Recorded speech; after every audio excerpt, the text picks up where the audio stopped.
The spirit of power. Leo was 42 and had been unemployed for 9 months. The truth, the shameful, tightening knot in his chest, was that he wasn't looking very hard. He'd lost his last job not because of incompetence, but because he's frequently paralyzed by fear that his boss may correct him, his wife may impose on him to earn more, his co-employees may not cooperate with him, and that he may be embarrassed if he commits mistakes. Every new task was a fresh wave of panic that whispered, "You are not good enough. You will mess this up, and everyone will see what a fraud you are." He sat at his small, clean kitchen table, staring at a list of job postings he would never apply for. The fear of failure was a cold, suffocating blanket. He felt weak, timid, and utterly alone, convinced that God was silently disapproving of his cowardice. That night, during his routine Bible reading, his eyes landed on a verse that struck him with the force of a physical blow. For God did not give us a spirit of timidity, but a spirit of power, of love, and of self-control. 2 Timothy 1 verse 7. A spirit of timidity.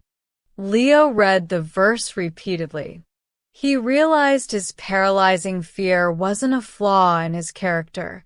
It was a foreign, oppressive spirit, a work of the enemy the text described, an enemy that wanted him to feel abandoned and incapable.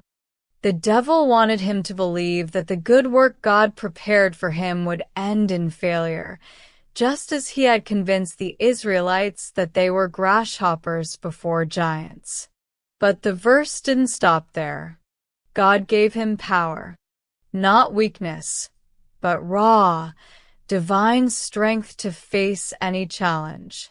He gave him love, the perfect love that, as the text later noted, defeats the devil's works. And he gave him self-control, the wisdom and calm needed to act decisively and not flee. Leo closed his Bible and stood up, his legs shaking a little, but his heart racing with a new kind of energy.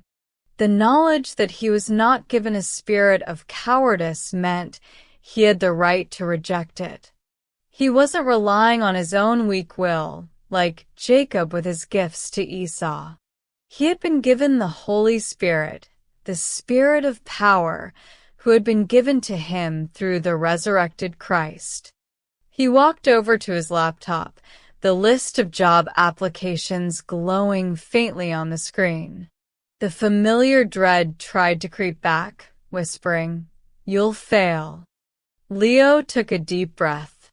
"No," he said aloud, the word firm and unfamiliar. "That's not my spirit. I have the spirit of power, and I am not a grasshopper." He opened the first application.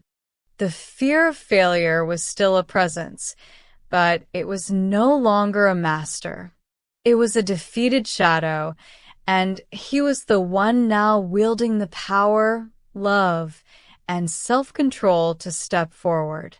He started to type,